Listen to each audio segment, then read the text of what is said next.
Welcome to the show, Paul.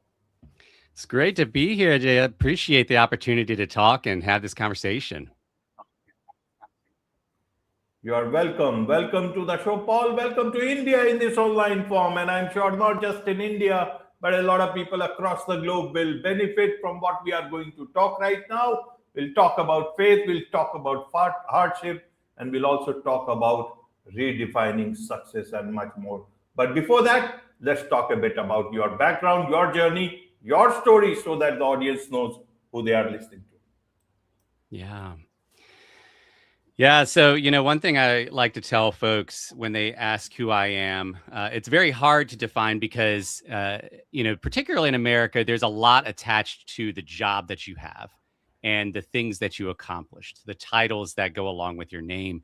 And I've been serving in full time ministry for pretty much my whole vocational career, which has not always afforded me the job titles, the credentials, the accomplishments. But I do feel very strongly that I've lived a life of value. And part of that value, and where I have been living into very intentionally as of late, is striving to create authentic, accessible spaces for people to process the confusions of life. For me, as someone who believes in Jesus, I have to wrestle with the questions of who was Jesus? What does that mean for today? Who is God? What is scripture? But there are plenty of people who don't know if they believe in God. There are plenty of people who grew up believing in God and now have a lot of issues. And I want to create and cultivate authentic, accessible space, authentic in the sense that is real. I'm not putting on a front. I'm not after something. There's no agenda, and accessible that anybody can come to the table, whoever they are, whatever they believe. And so that's been happening in the form of, podcasts, writing books, but really it's just how can there be real conversation, real engagement? And that's been shaped from a lifetime of really learning what it means to love others, to love my neighbors, to be willing to forego a direction that would highly benefit me if there's a chance that could actually better somebody else's life. Absolutely, Paul. Absolutely. Thank you for that. And so I want to understand for the audience, Paul, is that, 2018, no paycheck in the regular sense of that term. And you are into the service of so many people, whatever their belief or faith may be. What is it that makes you continue to be who you are, what you do, how you do? What is it that motivates you to do all these things at the same time, Paul? Father of three children and still able to be who you are. Yeah, yeah. Sometimes I ask myself that question because life can get hard. Bills don't stop coming. And like you noted, I haven't received a traditional paycheck since 2018. And, you noted at the start, one of the things that we would be exploring is this idea of faith. And when I saw that, the first thing that came to my mind is sometimes we can name something that we have faith in. We can say that there's something that we believe in. Maybe it's a religion, maybe it's a mindset, but it's not until the hard moments in life that we actually find out what we really believe. We actually discover what our faith is actually in. And so when it comes to money, that's where it really came to the front of, do I actually believe what I've said I believed about God? Scripture calls him a provider, or is my faith in money? And when I made the decision after a lot of prayer, after a lot of thought, to step into this space of full time volunteer ministry, that was an opportunity for me to find out if I really had faith in the way I believed I did. And, part of that journey is not just in that initial step, but in the subsequent steps. And so that first big one was huge. But sometimes we got the adrenaline going, right? But you get a year into it, 2 years, 5 years into it. Uh, the bills keep coming, the hardships keep hitting. You have to continue to decide to stand on what you're saying you believe in. And, I'll be transparent. The last year has probably been the most difficult in terms of finances and figuring out, is this working? My wife and I have many conversations. Uh, But I have to come again to what is it that I'm really responding to this in this moment? Is it the here and now issues? Is it the struggles? Is it the fear? Uh, or am I really willing to step back and say, could there be something bigger at play? Could my life be about more than just comfort? And no matter what somebody believes on a religious level, these are things that we see when somebody comes to a place of resolve, of really understanding what they believe the purpose of life is, what the pursuit of life is, and how life works. They can operate in ways that are different than if they're stuck in today, stuck in the here and now. And so for me, that's what it is, I've spent my life being told what my faith is, being told what it should be, exploring it myself, but now I actually have to live it. If I'm going to say that I'm a Christ follower, that can't just be a label that I place on myself. I actually have to follow him, follow the teachings of love that he presented, follow the ways of living that didn't prioritize self over others. And I've got to do that not just when people are looking, but when people aren't. When I'm laying in bed, ruminating in the middle of the night, I have to be honest about what thoughts are driving me. And so faith is the answer, but not just faith in the broad sweep, actually discovering what I actually believe and then actually deciding to live it out. Absolutely, Paul. So, what is it that you are looking for? What is it that you seek for in what you do, what you want to do? Because let me just put it back to you. In an effort to cultivate authentic, accessible space for others, you self-published published over 2 dozen books and priced them low, and even gave them away free. That is why I want to ask. Means anyone will see there must be a bigger reason thing, and it is not just about you, your family. How do you bring them all together in that thought process? You see, several people just they might be good people, but many a times the demands of family, the society, the image, the work pressure, everything, you lose your own way. You forget who you are and you become what others want to be. Here you are looking at the larger purpose and taking everyone away, taking everyone along with you in that bigger purpose. That is why I asked, what does Paul Granger seek for himself, but for everyone else, what he does? Yeah, no, that's a fantastic question. And in terms of being a content creator, I'm doing a lot of things wrong. One of the books that I wrote last year is called How to Be Unsuccessful in Podcasting, because I know all the things that a podcaster is supposed to do, all the things that are successful, all the valuable metrics, and I'm not doing a lot of them, and I'm consciously not doing it. And part of it is because I realized that the thing that I am after, the thing that drives me, is I have known the moments in my life where somebody has authentically been there when I've needed somebody.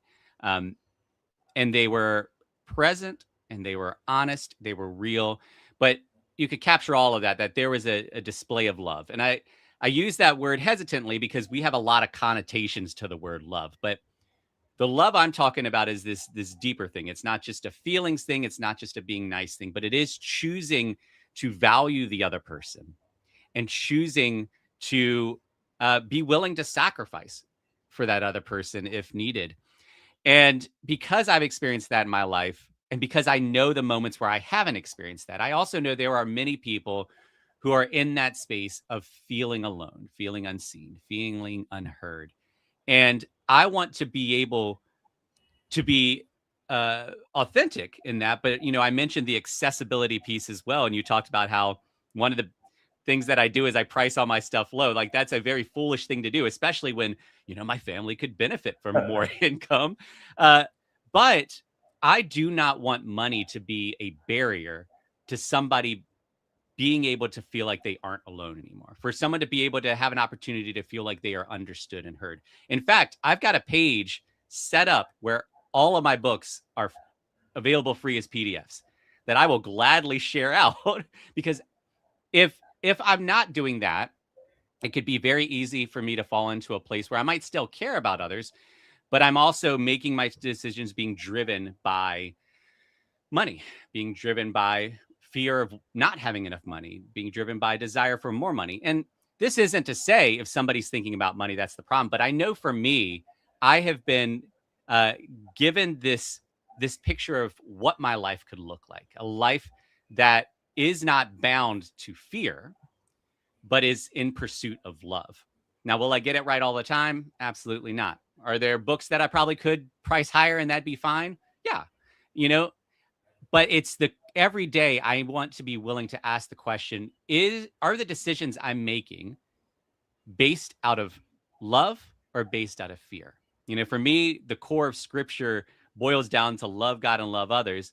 There's so much in my life that could easily be based on loving me.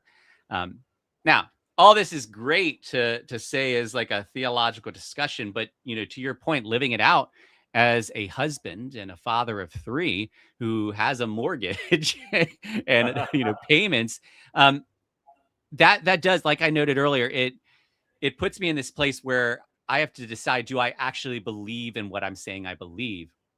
And the evidence for me is the fact that, you named it, 2018 is when this not getting a paycheck journey started.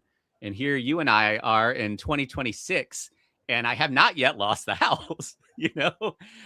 Have we had some tight moments? Absolutely. Have we also had some unexpected blessings? Yeah. We lived in Hawaii for 3 months. That's a whole other story. It was for a missions training. We never thought we would even visit Hawaii. My wife was not working at the time. We had no income coming in. We got to go to Disney recently. We didn't think we'd ever get to go to Disney. So, I'm seeing the evidence that this unconventional, some would say crazy, foolish, even reckless way of living that I am embodying, there's 8 years now of showing that it might not be entirely as foolish as people think. But if you ask me to map it out into a book and tell you exactly how you can have the same kind of thing as me, I couldn't do that, because at the end of the day, for me, it's not about the income and expenses. It's about that question of, did I love today? Was my life an exhibition of love? Or was it self-preservation? Was it fear? Was it greed? Was it desires, even good desires?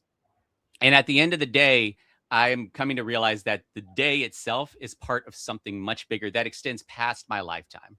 And I want to live in service to that understanding that reality is bigger than me. Absolutely, absolutely. Reality is bigger than you. And the reality is that in spite of you being able to make it without a paycheck from 2018 to 2026, last year was a difficult year, if I heard you correctly. Mm-hmm. Amidst that sort of a thing, we are human beings, and real life is real life. Amidst all these things, how do you still believe God is God and God is good? Many a times you'll ask, I'm doing your work and you are still good, but I am not good financially. Yeah. Why it should happen? How do I keep that faith in God? A lot of hardships hit me last year, but the chief of that was moments where I was really crying out to God. I mean, honestly, deeply crying out to God and really needing him to do certain things. And then he didn't do it, and feeling like I was just talking to the air. And, I'd spent decades, I'm almost 43. So most of that time, almost 4 decades, has been wanting to live for God, and to get to this point where I'm like, where are you? It was frustrating. It was almost deflating, but for the fact that this is not a surprise thing. If you look at scripture, you take the Psalms, for example, you got David, a man after God's own heart. That's how scripture talks about him. So many of the Psalms that he wrote were ones that I resonated with in that season. How long, O Lord, will you forget me forever? How long will you hide your face from me?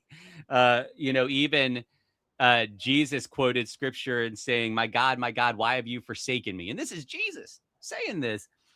And so scripture makes this space for the reality that contradicts our understanding. Our understanding is if you just know what you need to know and you do what you need to do and you just persevere, then things will work out. I think all of us have had moments in life where we realize that's not always true. There's moments where we see it seems to be true, but there's also moments where like I did everything I could. I was the best that I could be, and still everything fell apart. I think so many people discovered this in the pandemic. Nobody expected a global threat to hit and change everything.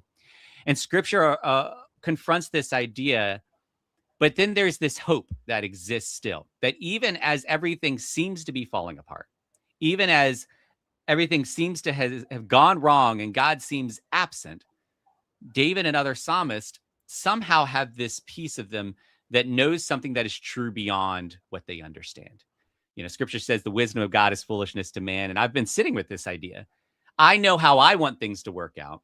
I don't understand why God's not doing it. And yet somehow in all of this, he could still be powerful and loving. And so the short answer to that is that instead of writing things off the moment that it doesn't match my understanding, I choose to stay at the table even when it's hard. One of my favorite passages is Proverbs 3, 5, and 6, but the core of it is do not lean on your own understandings. And that is really hard when you're pretty confident in your understanding. But if we're all honest, we can look back to moments in our life where we were confident in our understanding and we were wrong. Look at our childhood, look at our teenage years. And I realized, why would I think that I've suddenly graduated from that? Why would I think that I've suddenly arrived to where my understanding is always perfect and accurate? Instead, I want to operate in a place of humility, to know what I think I know, to feel what I feel, but to be honest that there may be a reality around this that I can't yet see. And am I willing to hold to this faith that I've said I believed, to trust that there may be something beyond today, beyond this hardship? Absolutely, absolutely. Do you think now that you are going for a published book, earlier all the books were self-published, now you are having a published book, God is actually answering to all those prayers and actually wants you to get some so-called, the society defined success. How do you see that? How are you preparing for that? Because now you will have to change a bit of, way you have been working with the self-published book, because here it is a published book and you will need to reach out people a bit differently. How are you being yourself but also getting ready for the market? It's a very insightful question, and it is a tricky one, because if anyone can see the video of this, I've got a sign behind me that says holding things loosely, and that's been the mindset since 2018 and even before that. I may have desires, hopes, ideas of what will happen, but I hold it loosely in case that's not exactly what's supposed to happen. And you're not wrong. I have often thought about that piece of, man, everything else I've done is self-published, but this will be professionally published. This could actually be in brick and mortar stores. Most of what I've created, not all, but most of it has been faith-based, specifically around being a Christ follower. And that's not everybody's cup of tea. But this book, it's called Something in the Froth, and it's images of latte froth that I found images in. Like that, anybody could find fun in that. This one actually could be. I think, what if this is it? What if this is the way that God's going to suddenly be a tremendous provider? And then, my dream, Jay, is that I would love to just be a professional writer, and my time being creating that authentic, accessible space in writing, but also sitting on porches with people, sharing with people, and that the books would provide the passive income to be able to fully devote myself to loving others in that way. I would love that. But let me be honest with you. There's been several times over the years where I've thought, oh, maybe this is what God's about to do. My podcasting book, I thought that was going to be it. I was like, oh my goodness, this book is going to appeal to a lot of people. Maybe this is what's going to suddenly change everything. And then it didn't. So, you tread this balance between optimism and realism, hope and flexibility. And I think the most dangerous thing we can do is lock ourselves into what is going to happen, what we feel like needs to happen. Another passage I love is Ephesians 3:20. It says, to him who's able to do immeasurably more than we ask or imagine, which means anything that I'm asking for or imagining is small compared to what an all-powerful creator would be able to do.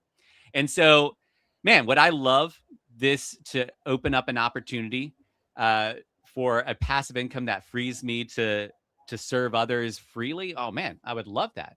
But if it doesn't, am I willing to keep on going? Am I willing to still contend with my faith? Am I willing to contend with a lifestyle that might not be what I want to do, trusting that if that isn't the answer, that might be small compared to the immeasurably more. So, we'll see. But at the end of the day, my hope is still to create that authentic and accessible space. And so if even one person finds joy from that, then it has accomplished value, even if it doesn't accomplish value in my bank account.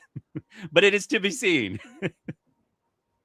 When is that book coming out, Paul? It is coming out mid-August, I believe around August 11th. It's currently available for pre-order, and I'm about to start some campaigns to give out some free ebooks because I don't, if I could start bringing some joy sooner than August, I want to do that. But man, I'm excited. I will be physically holding copies in my hand within a couple weeks, and it's been a long journey. It's been a couple years journey. So once August hits, that's going to be a very exciting moment. But for me, wheels are already turning. The name finally decided or still working title? The name is Something in the Froth. And the idea behind it is not just am I finding fun, cute, silly images in froth that I draw out, but it's an encouragement for all of us to recognize that just as we can find something that is random coffee froth, sometimes we can find something in the messiness of life. And that's the hope, is that it helps people cultivate an understanding of their inherent creativity. We all have creativity. So that when we are facing something that looks like nothing or looks like a mess, we learn more and more how to stop and say, there could be value in this. There could be joy in this. There could be hope in this. There could be purpose in this. It starts with a latte, but it could impact the biggest moments in our life. Absolutely. Absolutely. So, in a nutshell, what is your message to people for the world which is changing so fast? Many are, thinking like you, but struggling, thinking to go back to the worldly ways. Many are still continuing to do, and many are having almost everything and still not happy, and still not thinking about God, still not thinking about a empty stomach just next door. Yeah. Help us understand that amidst all these things, what is it that you would want to tell the world? You are a podcaster, you are a storyteller, you do so many things, written so many books. That is why your voice matters. Yeah. I would first want to let that person know that you're not crazy for feeling what you're feeling, because, you're right. These are wild times. I mean, misinformation is rampant. Manipulation is rampant. AI sometimes gets things right, sometimes gets things way wrong. But then you have humans that are in the midst of all this that are driven by an array of motives and emotions and fears and hopes and greed. And all of this creates a reality where it is hard to know what's actually true. And man, as someone who identifies as a Christ follower, I've been carrying the weight of this for a while, because within Christianity, man, you got a spectrum of what that means. And there's a lot of people that are claiming that title that are living in ways that are very different than what I believe defines Christianity. So what do we do with this?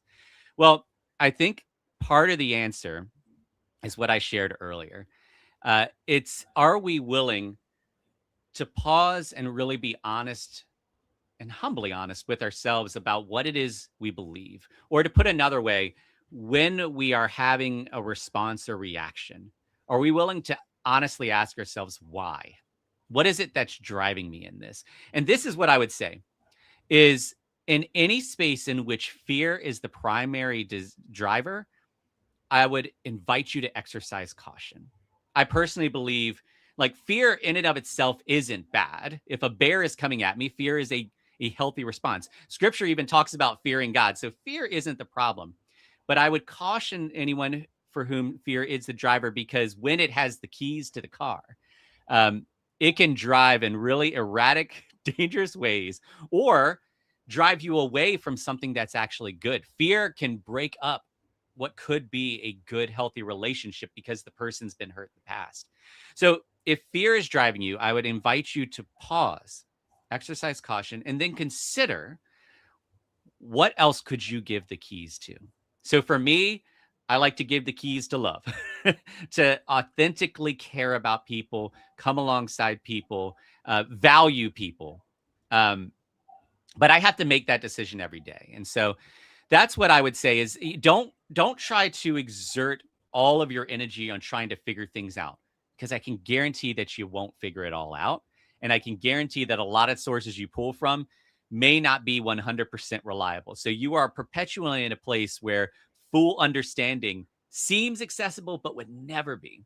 But we don't have to have full understanding in order to not just move forward, but to thrive in life. And so let go of the need to control, to fully grasp, to fully know, and instead embrace this idea of what does it look like for me to authentically be present in this moment, and to know who it is I am in this moment, and to be okay if we are not yet who we want to be, because all of us are still in process. And then the biggest part of all of that is then just take a tiny little step. Don't get caught up on feeling like you've got to leap. Sometimes, yes, the leap is great, but sometimes the toe nudge is more than enough, is actually powerful and important. And a whole bunch of toe nudges will get you pretty far. So take the best next step you can with authenticity and with humility, releasing control and embracing that there may be something bigger than you at play. Absolutely, absolutely, something bigger than you that is at play. There is so much to learn about life, there is so much to learn about love, and there is so much to learn about God. And I'm sure a lot of people would want to connect with you, connect with your book, which is coming up in August, and also connect with your podcast. What's the best way for them to do so, Paul? Yeah. The easiest way to find all that is wheredidyousee.god.com, wheredidyousee.god.com. And my hope in that is not for that to be a big advertising storefront space, but rather to be a hub for which that authentic, accessible space can be accessed. And so if someone's isolated and a book is the way, great. If someone wants to process things, let's get on the microphone, whether it becomes an episode of a podcast or not. But whatever it is, my life is making myself available to others as best as I can. And if I can be that for you, come on by and let's see what happens. Absolutely. With this, it's a wrap on this very special edition of the KJ Masterclass Live. Thank you so much indeed for joining us.